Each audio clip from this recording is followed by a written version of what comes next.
45,000 years ago, a man survived injuries that should have killed him. His right arm was withered and useless, his skull crushed near one eye. He was likely half blind, and he limped through a brutal Ice Age world. And yet, the bones tell us he lived like this for years. Hold on, how does a crippled hunter survive in a landscape full of predators? The answer is quietly astonishing, and it rewrites what we assume about our ancestors. Someone fed him, sheltered him, and carried him when he could not walk. This is Shanidar 1, a Neanderthal whose healed wounds reveal deliberate, patient care. Picture him huddled in a freezing cave, unable to hunt or protect himself. Without his clan, this broken hunter would have perished within a brutal week. Long before hospitals, survival was already a team sport built on compassion. Long before any doctor existed, life itself was already learning how to heal. Sick animals in the wild often eat specific plants to make themselves feel better. Scientists call this behavior self-medication, and it is millions of years old. Our earliest ancestors almost certainly did the very same thing by instinct. Now, imagine chewing a bitter root and noticing your stomach pain quietly fade. Do that 1,000 times, and a scattered folk knowledge slowly takes shape. Grandmother to grandchild, that hard-won wisdom passed down across countless generations. Trial and error was their only teacher, and the price of failure was death. Yet every correct guess became a treasure, passed carefully to the next generation. Bit by careful bit, our ancestors were teaching themselves how to stay alive. It was messy, unproven, and yet it kept our fragile species alive. Ancient surgeons drilled holes straight through living human skulls, and people survived it. This brutal practice is called trepanation, and it appears all across the ancient world. Healers used sharp stones or bronze tools to scrape away a disc of bone. Get this, many of these skulls show clear signs of healing afterward. That smooth new bone means the patient lived for years after the operation. People likely did it to relieve pressure, headaches, seizures, or evil spirits. It sounds like certain death, but skilled hands made survival genuinely possible. These were the world's first surgeons, working thousands of years before anesthetic. Here is the secret weapon ancient humans never even knew they were carrying. Your immune system is a relentless, invisible army defending you every single second. Most infections were quietly crushed by the body long before they turned deadly. Honestly, even that miserable fever was your body fighting back on purpose. A higher body temperature makes it harder for many invaders to multiply. So the sickness that felt like punishment was often the cure in progress. Every person who recovered came out stronger, armed with fresh, lasting immunity. White blood cells swarm any invader like tireless soldiers rushing to a broken wall. Your body also remembers old enemies, ready to crush them far faster next time. The human body was, and still is, the greatest survival machine ever built.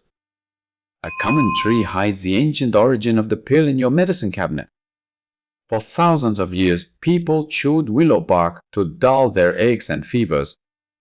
Ancient Sumerians, Egyptians, and Greeks all recorded this humble leafy cure. And here's the thing, willow bark actually contains a real pain-killing chemical. That compound is salicin, the direct ancestor of modern aspirin. So the ancients stumbled onto working chemistry without any laboratory at all. They could not explain why it worked, yet they trusted that it did. That single leafy tree quietly eased pain for 100 human generations. In every ancient village, one person held a strange and towering power.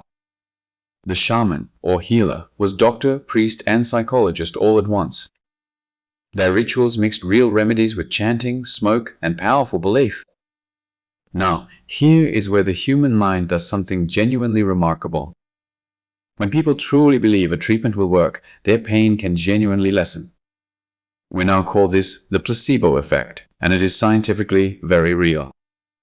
So the healer's confidence itself became a quiet form of medicine. A confident healer could calm a racing heart and steady a frightened mind. Fear itself makes sickness worse, so calming the mind quietly aided the body. Comfort, hope, and community were treatments long before any of them were pills. A 5,000-year-old frozen corpse was found carrying his own medicine kit. His name is Otzi, and he emerged from an alpine glacier in 1991.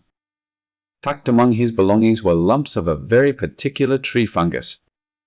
Here's what's fascinating. That fungus can fight bacteria and gut parasites. Scans later revealed that Otzi's gut was infested with whipworm parasites. So this ancient traveler was quite literally self-medicating on the move. His body also carries dozens of tattoos placed precisely over aching joints. Otzi is a frozen snapshot of just how clever ancient healing really was. Eventually, humans began writing their hard-won medical secrets down for good. In ancient Mesopotamia, healers pressed remedies into hundreds of small clay tablets. Egyptian scrolls listed detailed recipes for wounds, infections, and stubborn diseases. Believe it or not, one favorite ancient wound dressing was ordinary honey. Honey genuinely kills bacteria, so those sticky bandages actually protected wounds. Physicians even performed careful surgeries, set broken bones, and stitched deep cuts. These were structured, professional systems of care, not random guessing at all. Some recipes were pure superstition, yet many held genuine and testable healing power. These ancient healers built libraries of knowledge that outlived their own crumbling empires. Ancient medicine was slowly, steadily becoming a genuine profession. Ancient people fought deadly plagues without ever knowing that germs even existed. They could not see the tiny invaders, yet they clearly saw the pattern. Get sick, and suddenly your whole household seems to fall ill after you. You know, that grim observation slowly gave birth to the very idea of quarantine. Communities isolated the sick, avoided the dead, and sealed off afflicted homes. This instinct to avoid illness may even be wired deep into human nature. Our very disgust reflex quietly steered us away from dangerous contamination. Whole towns emptied their streets the moment a deadly fever began to spread. They burned belongings, avoided crowds, and kept the healthy far from the ill. Long before microscopes, humans were already outsmarting invisible, deadly enemies. There is a dark and uncomfortable side to how ancient humans survived sickness. For most of our history, a huge number of children never reached adulthood. Honestly, roughly half of all children died young in many ancient populations. The sick, the weak, and the unlucky were often lost despite everyone's efforts. Those who survived to have children tended to carry stronger natural defenses. Over countless generations, this brutal filter slowly strengthened the human bloodline. It was survival of the resistant, written painfully into our very genes. A simple infected cut could turn deadly long before any real cure existed. Only the hardiest survivors lived long enough to pass their genes onward. The cost was staggering, but the human immune system grew tougher for it. So imagine you actually fell dangerously ill 10,000 years ago. First, your worried family would carry you back to the warmth of the camp. Wait, then the village healer would arrive with pouches of dried plants. They might brew a bitter tea, pack a wound with honey, or chant softly. But the real hero was your own immune system, fighting quietly underneath. With rest, care, and a little luck, many people did pull through. Survival hung on a fragile balance of knowledge, community, and biology. The whole camp would rally around you, sharing food, warmth, and quiet hope. Recovery often took long, patient weeks of rest, warmth, and simple broth. Against every harsh, odd human resilience kept quietly tipping the balance towards survival. It was terrifying, uncertain, and yet somehow humans kept on winning. Here is the twist that connects those ancient healers directly to us today. Modern scientists still comb through ancient remedies searching for real cures. One ancient Chinese herb led scientists to a powerful malaria drug. Honestly, that discovery went on to save millions of human lives. The bark that once cured fevers also gave the world quinine for malaria. Around half of all modern medicines trace their roots back to nature. So the wisdom of ancient healers still quietly guides our laboratories. Forests and old remedies are still being searched for tomorrow's breakthrough drugs. Scientists isolate the active compound, then purify and test it in careful trials. Ancient trial and error quietly did the first rough draft of that research. Every pill we swallow carries a faint echo of 10,000 years of trial. So how did ancient humans survive sickness against such impossible odds? They leaned on instinct, on plants, on belief, and above all, on each other. Honestly, their survival was never really about magic or miracles at all.